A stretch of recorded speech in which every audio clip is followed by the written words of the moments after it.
Mucha gente pasa demasiado tiempo preocupado por no saber cuál es su propósito. Y el propósito no lo buscas, el propósito te encuentra. Y no tienes que esperar a tener un propósito claro para ponernos en acción. ¿Cuántas veces no consumimos contenido, vamos a una conferencia, leemos un libro y nos cambia la manera de pensar, pero no la manera de actuar? Y si no actuamos, entonces nada cambia en nuestra vida. Un equipo invencible no es aquel que no pierde, sino aquel que no se deja ganar. Vivimos tiempos en los que es más necesario que nunca trabajar en equipo, incluso en la distancia. Sin embargo, nadie nos ha enseñado cómo hacerlo con éxito. Permíteme que te comparta estrategias, ideas y herramientas bajadas a tierra desde mi experiencia trabajando con diferentes selecciones nacionales de rugby, así como atletas olímpicos, líderes de organizaciones y equipos de empresas multinacionales para que puedas construir tu equipo desde cero, lo puedas acompañar hasta su alto rendimiento y como consecuencia obtener resultados extraordinarios. Porque creo en los equipos como motor de cambio y evolución. Y porque creo en aquellos líderes que tienen las agallas de liderar desde y con el corazón. Porque la vida es un deporte de equipo y porque juntos siempre llegaremos más lejos. ¡Que comience el juego! Esto es Equipos Invencibles. Pues muy buenas, Oso, un placer enorme tenerte en esta mi segunda entrevista del podcast Equipos Invencibles, un verdadero placer, te agradezco un montón tu tiempo, bienvenida a esta tu casa, a este tu otro podcast y un placer tenerte formando parte de esta tribu. Muchísimas gracias, bienvenido. Gracias por la invitación, Rubén. Muchas felicidades por este nuevo proyecto.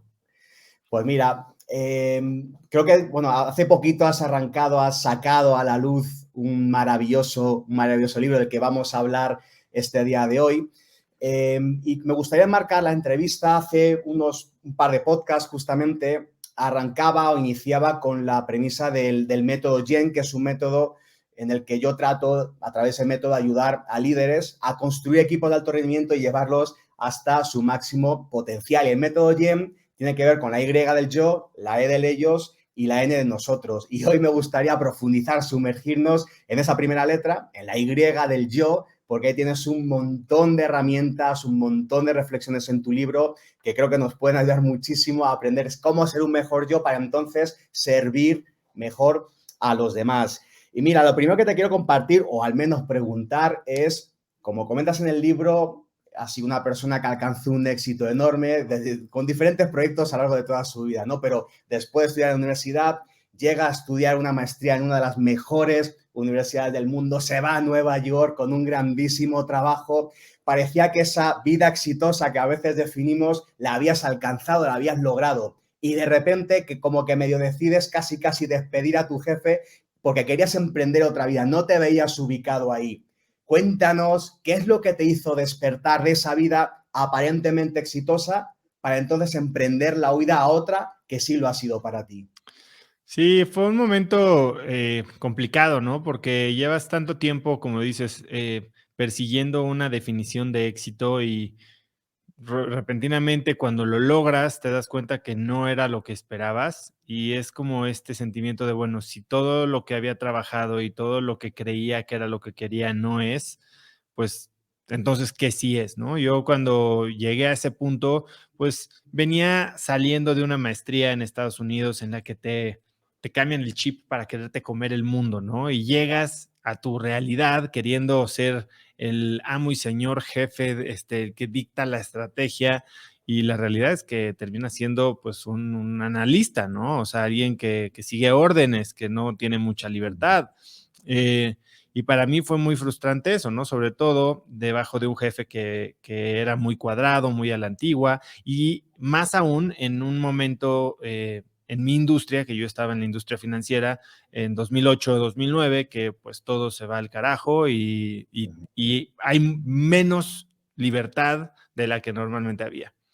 Y más allá de eso, eso es como que me tenía frustrado, ¿no? Y me sentía limitado, pero yo creo que por el otro lado también estar ahí me dio la oportunidad de interactuar con muchos emprendedores latinos, empresarios que habían hecho no solo fortunas, sino construido pues casos de éxito muy importantes, ¿no? En industria, en sus vidas personales. Y estaba yo siempre del otro lado de la mesa. Estaba viviendo parte de su vida, pero como un espectador. Y eso para mí fue muy frustrante, porque yo decía, yo quiero construir mi propia historia, yo quiero estar de ese lado de la mesa. Y estando de este lado, si bien puedo tener un poco de las migajas de lo que ellos me avientan y de participar en su vida, pues como un pues, servidor, un proveedor de servicios, no voy a estar construyendo yo la mía. Y eso fue un poco el sentimiento real de por qué decidí regresar y construir algo mío.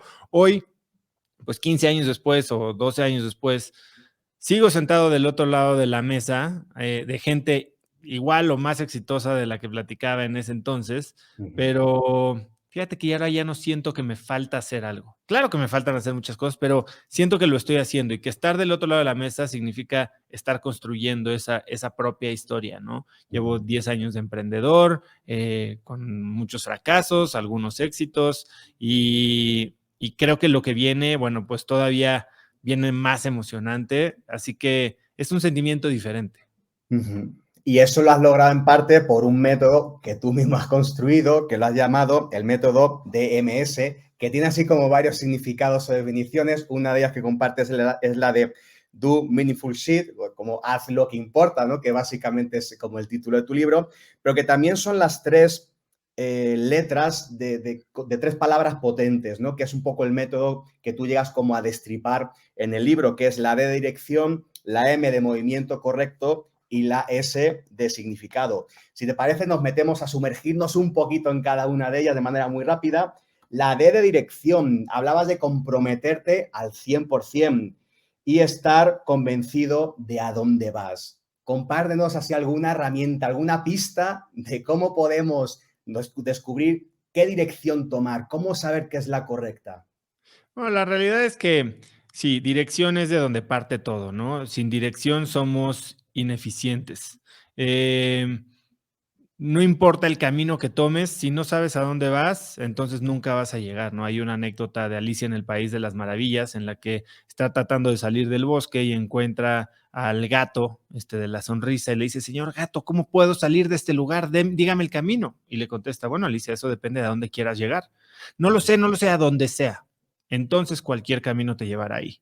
Y cuando no sabemos a dónde vamos, entonces muy probablemente lleguemos a lugares en los que nunca quisimos estar, ¿no?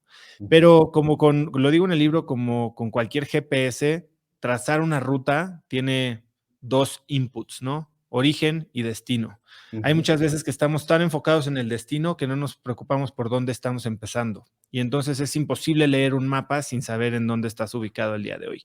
Entonces yo hablo de los primeros dos pasos del método DMS, que es la dirección, es saber en dónde estás y a dónde vas. Y en dónde estás, bueno, es evaluar y hacerte las preguntas difíciles de tu vida de qué es lo que te tiene satisfecho, qué es lo que te tiene insatisfecho y entender cuáles son las cosas que más te importaría cambiar, cuáles, si enfocaras tu energía en 2 o 3 áreas de tu vida, utilizo una herramienta que se llama la estrella de la vida. Cuando eliges estas áreas en las que quieres enfocarte, bueno, entonces puedes tener un mayor nivel de satisfacción general en tu vida.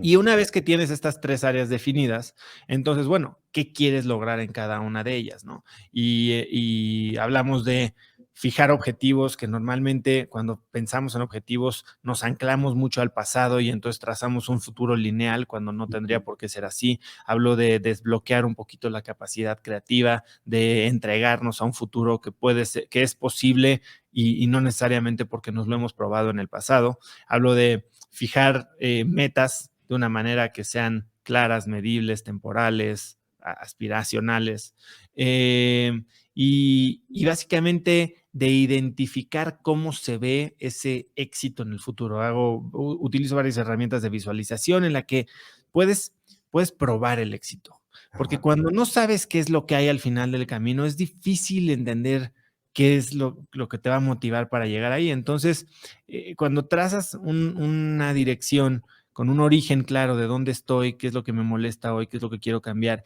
y a dónde quiero llegar, cómo se ve el éxito en esas áreas, bueno, entonces tienes ya de entrada mucha más claridad que te permite entonces tomar decisiones, ¿no? Si tú quieres llegar de la Ciudad de México a Monterrey, bueno, podrás pasar por muchas desviaciones, ¿no? Y una va a decir Acapulco, y va a haber una playa cercana, otra va a decir Real de 14, y va a haber un pueblo mágico, Ujú. pero ninguno te va a llevar a Monterrey. Entonces, cuando tienes esa claridad de a dónde vas, es mucho más fácil tomar decisiones y comprometerte con ellas para llegar a tu destino. Mira, hay una cosa que me gustó muchísimo del libro que comentabas un poquito ahora, ese futuro no lineal, creo que comentabas exponencial, ¿no? Es decir, algo que fuera mucho más grande de lo que a veces podemos llegar a imaginar.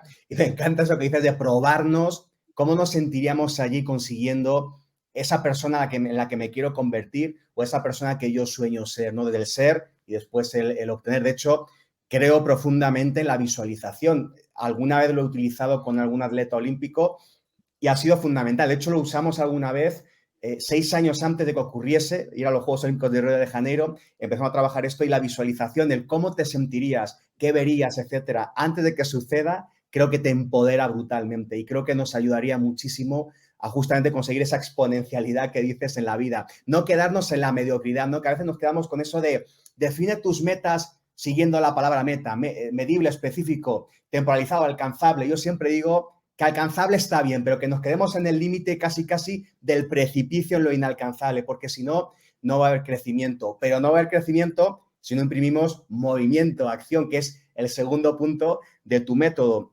Hablas muchas cosas en el tema del movimiento. Hay una que me encantó, que de hecho te la escuché hace poquito también en redes sociales, y hablas del tiempo genio. Y aquí tengo 3 preguntas. 1, ¿qué es el tiempo genio? 2, ¿cuál es el tuyo? Y 3, ¿cómo te aseguras que cada día lo pones en práctica? Sí, bueno, sin movimiento somos inefectivos, ¿no? Como decía Steve Jobs, las ideas no valen nada, lo que vale es la ejecución. Y entonces eso significa que tenemos que ponernos en acción. ¿Cuántas veces no consumimos contenido, vamos a una conferencia, leemos un libro y nos cambia la manera de pensar, pero no la manera de actuar? Y si no actuamos, entonces nada cambia en nuestra vida. Hablo del tiempo genio como digamos, una aplicación de la famosísima ley de Pareto, la ley del 80-20. El 20% de tus esfuerzos producen el 80% de tus resultados. Y lo hablo en el sentido de, muchas veces creemos que no podemos lograr las cosas que más nos importan porque no tenemos tiempo, porque no tenemos recursos, porque no tenemos energía. Y la verdad es que no nos damos cuenta que estamos desperdiciando la mayoría de nuestros recursos. El más importante de todos, el tiempo. Entonces yo hablo de identificar cuáles son este 20% de las cosas que más nos generan resultados. Cuáles son las actividades en las que mayor impacto tenemos, mejor nos desempeñamos y sobre todo más disfrutamos. Para que todo lo que no sea eso, todo lo que digamos no está en nuestro core de competencia, podamos entonces delegarlo, tercerizarlo, eliminarlo. Hay muchas cosas que hacemos sin necesitar hacerlas, sin que o sea, simplemente por inercia, por costumbre. Y cuando entonces entendemos cuáles son estas actividades que nos meten en flow y que son nuestro tiempo genio, pues tenemos de 2 opciones. O prácticamente desechamos el 80% de lo que hacemos y seguimos teniendo el 80% de los resultados, o empezamos a usar ese tiempo libre que tenemos para hacer cosas que están dentro de nuestro tiempo genio, de nuestras actividades genio, y entonces exponenciar nuestros resultados. Eh, para mí, yo me he dado cuenta que mi tiempo genio está mucho en conectar, en idear cosas. Yo la verdad nunca me consideré, cuando era chico y todo este camino a ser financiero, nunca me consideré alguien creativo, ni el de las ideas, ¿no? Incluso mis primeros 2 emprendimientos eran ideas de alguien más que yo ejecutaba. Yo era el cuadrado, el ejecutor, el emprendedor, el que podía hacer las cosas, pero no me identificaba con alguien que tenía ideas brillantes. Y hoy creo que eso ha cambiado. Gracias a que me empecé a conocer mejor, entendí quién soy yo, dónde tengo más efectividad. Y hoy trato de pasar la mayoría de mi tiempo no solo creando cosas nuevas, sino echándolas a andar y armando las piezas, conectando las piezas para que puedan entonces tal vez después caminar solas.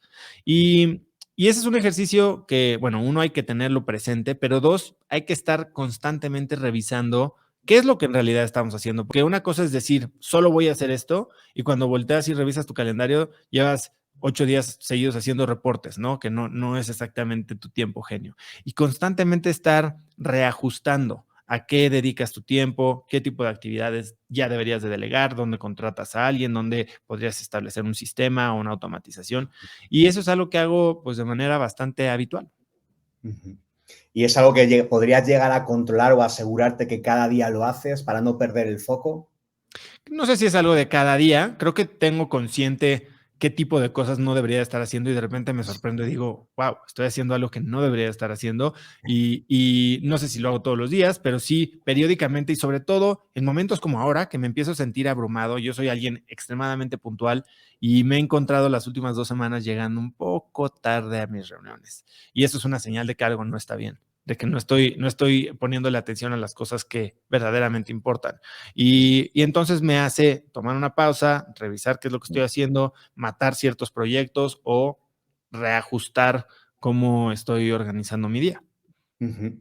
Sí, que de alguna manera es algo que te va guiando, que tomas conciencia de que por ahí no es y rápidamente tomas acción para que no se llegue a desviar demasiado en tu día a día. Y obviamente esto me lleva al tercer punto, al de la S de significado. Y de hecho, tú lo decías ahora, ¿no? Si tengo un montón de cosas, a lo mejor empiezo a llegar puntual, hay algo que no está bien, revisemos, pero al final creo que la mejor manera de revisar es lo que hago me lleva a donde quiero ir, me aporta ese significado que quiero atribuirle cada día a mi día. Y cuando habla de significado, hablas igualmente de un montón de herramientas. Hay una que me gustó mucho y es el símil que hablas de tu gran batalla por un lado y tu gran maná por otro lado, que básicamente, si no lo entendí mal, tu gran batalla es como ese dolor que quiero evitar, ¿no? Tú hablabas ahí en el libro de la herramienta, creo que es oriental, de los 7 porqués, ¿no? De entrar en la profundidad y hasta que ya no te quedan palabras a la mano, como dices, sino que tienes que ir realmente a profundizar por qué cada una de esas preguntas y cada una de esas respuestas. Tu gran batalla sería aquel dolor que evitar.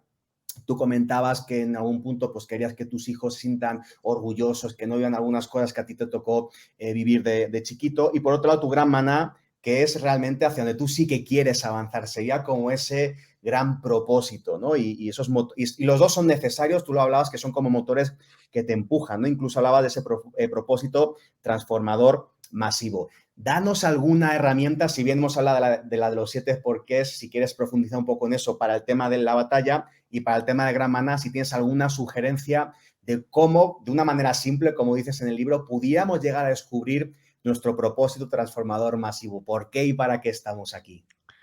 Bueno, la realidad es que mucha gente pasa demasiado tiempo preocupado por no saber cuál es su propósito. Y el propósito no lo buscas, el propósito te encuentra. Y no tienes que esperar a tener un propósito claro para ponerte en movimiento. Y yo por eso creo que hay tanto valor en el modelo de las dos fuerzas, que es, como bien dices, tu gran batalla y tu gran mana.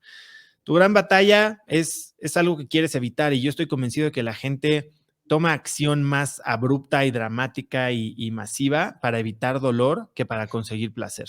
Y podríamos, eh, eh, digamos que cuadrar un gran dolor a algo negativo que quieres dejar que pase, tu gran batalla a algo que no quieres que te suceda, a evitar este dolor, y tu gran maná a un placer, ¿no? Algo que tiene trascendencia, que tiene impacto, que es tu legado, que te hace sentir bonito.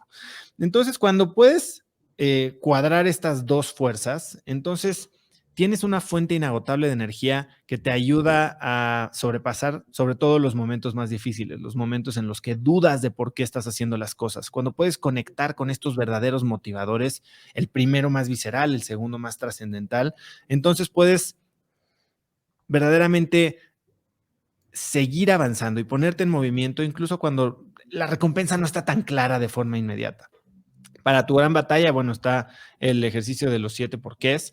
Para tu gran maná, algo bien importante es entender qué es lo que haces en tu vida diaria hoy. Tal vez analizar tu semana pasada que te hizo sentir pleno. ¿Dónde perdiste un poquito la noción del tiempo? ¿A qué comunidad sí, o comunidad o grupo de personas o de amigos o geografía te sientes con más afinidad, te gustaría ayudar.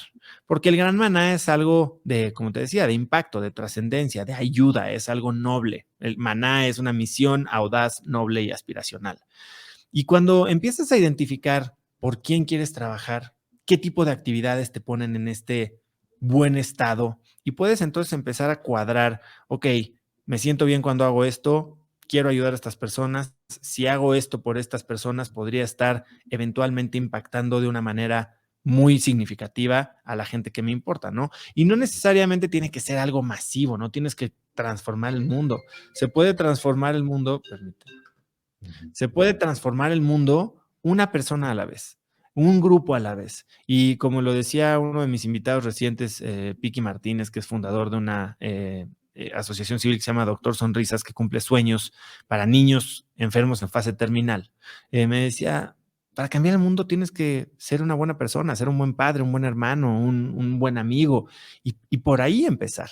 Entonces, cuando es como esta falacia de la felicidad. Entonces, ¿cuánta gente hay que no es feliz el día de hoy porque no ha encontrado, porque no está siendo suficientemente feliz? O sea, se vuelve como que una profecía autocumplida, pero en negativa, ¿no? Una espiral de la muerte en la que no puedo dormir y entonces me preocupo de que no puedo dormir y esa preocupación me hace tener menos sueño, ¿no? Es un Claro. poquito lo mismo. Cuando dejamos de buscar la felicidad nos llega, la felicidad se vive en cada momento y no es algo tan súbito y tan grande que de repente marca un antes y un después.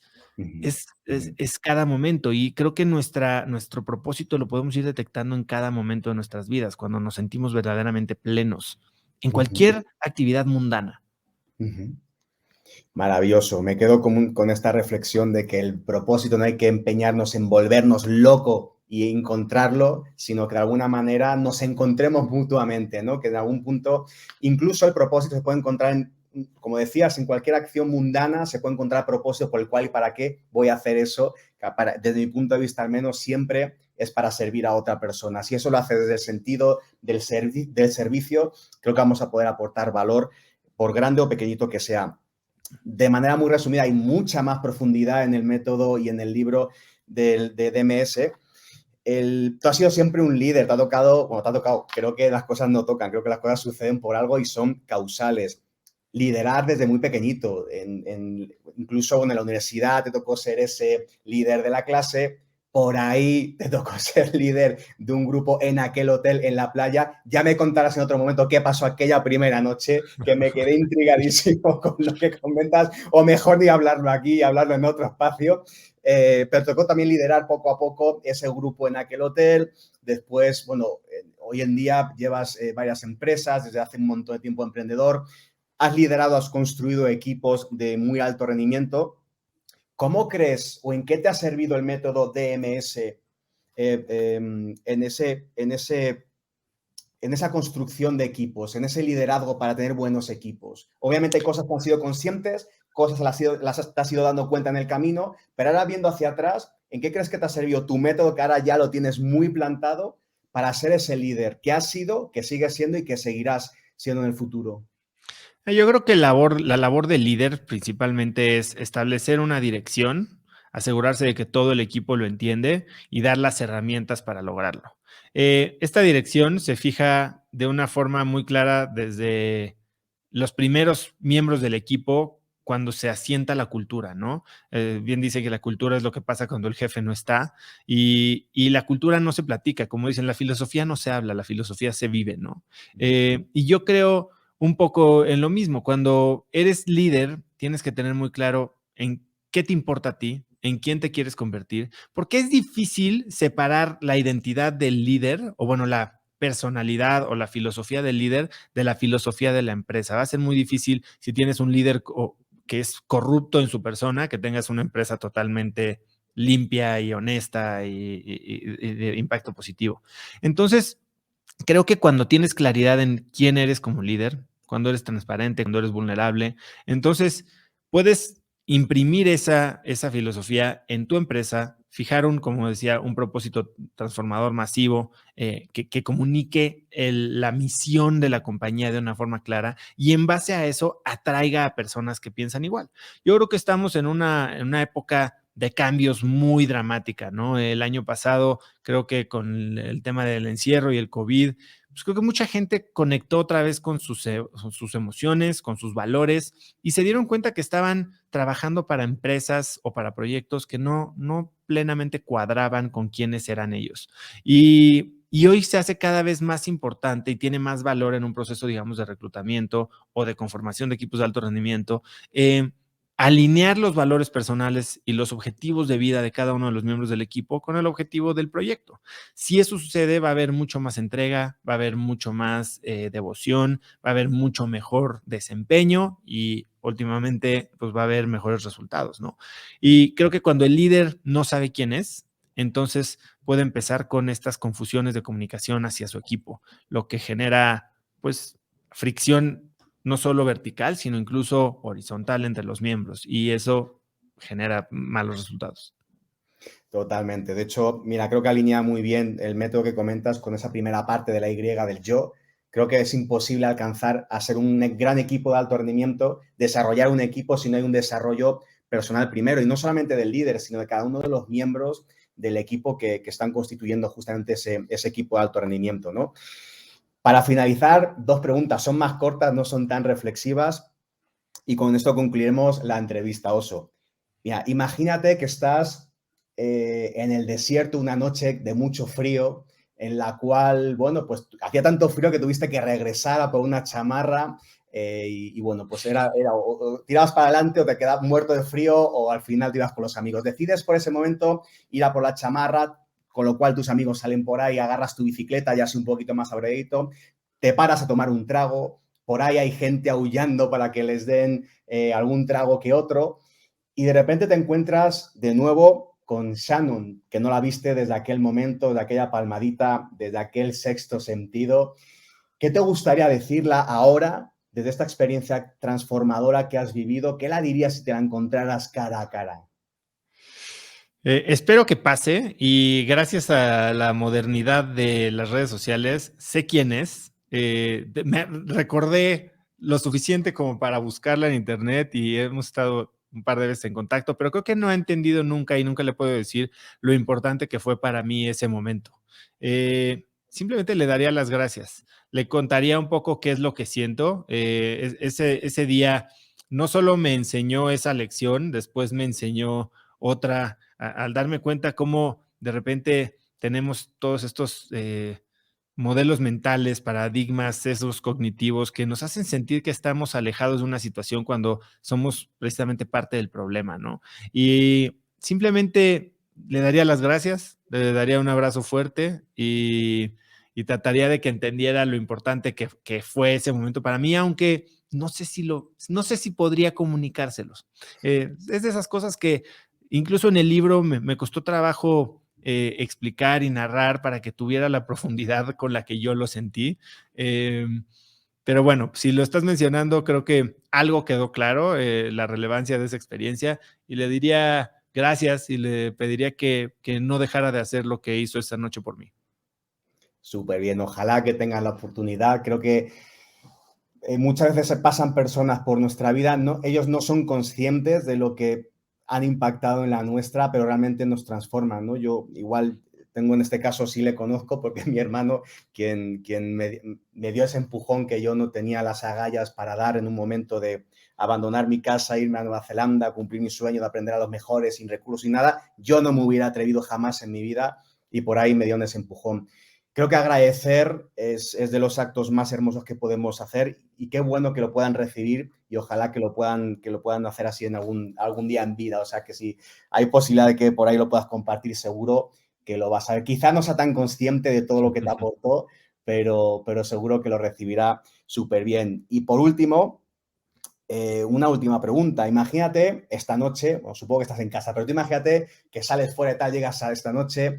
Una de las puntas de aquella estrella de la que hablabas al principio tiene que ver con la relación, con el amor, etcétera. Y uno de tus roles que te gusta adoptar es el del Casanova, ¿no? Ese seductor y esa persona que quiere enamorar a su mujer, a su esposa, a Lucila. Tú imagínate que llegas esta noche a tu casa en modo Casanova con un buen vino, un buen Rioja entre manos y la miras con una mirada, bueno, pues llena de luz, llena de vida y tal. Y ella te responde a esa mirada con una pregunta. Me gustaría que la respondieras si es posible aquí. Imagínate que te mira Lucila esta noche con ese vino entre manos y te pregunta, Oso, ¿por qué amas la vida? ¿Qué la dirías? Qué buena pregunta. Creo que le diría, me costaría mucho trabajo terminar esa oración. Hoy encuentro todos los días millones de razones para amar la vida.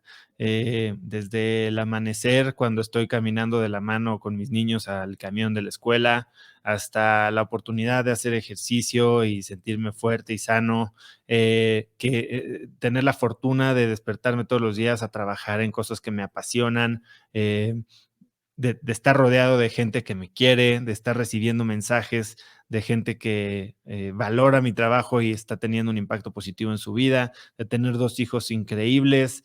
Em, creo que creo que mi respuesta sería como que, ¿qué es lo que, o sea, por qué no amar esto? ¿Qué es lo que hay que no se amaría, no?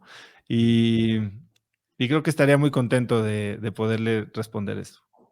Fantástico, pues nada, si no tengas plan esta noche, ya sabes qué puedes hacer y seguro que irá muy bien y será un momento muy hermoso que empata. Bueno, esta pregunta para la gente que no haya leído todavía el libro dirá, y Rubén, ¿pero por qué preguntas esto? ¿No? Te invito a que lo leas, de hecho por ahí abajo está el enlace para que puedas ir y adquirir el libro, está en formato digital, también está en formato físico y dedicado por el propio Oso, así que hay cosas que seguramente entiendas mejor de esta entrevista cuando hayas leído el libro maravilloso, una fantástica guía, creo que para vivir mejor, vivir con más abundancia y creo que cumple mucho con la misión que compartes, que es tu misión, que es tu propósito dentro de ese libro. Así que mil gracias. Oso, ¿algo más que quisieras añadir, compartir? Bueno, una vez más felicitarte por este proyecto, agradecerte por haber leído mi libro, no lo tomo a la ligera y pues desearte mucha suerte. Muchas gracias por tenerme aquí, espero que a quien te esté escuchando y nos está viendo, pues le pueda dejar algo positivo.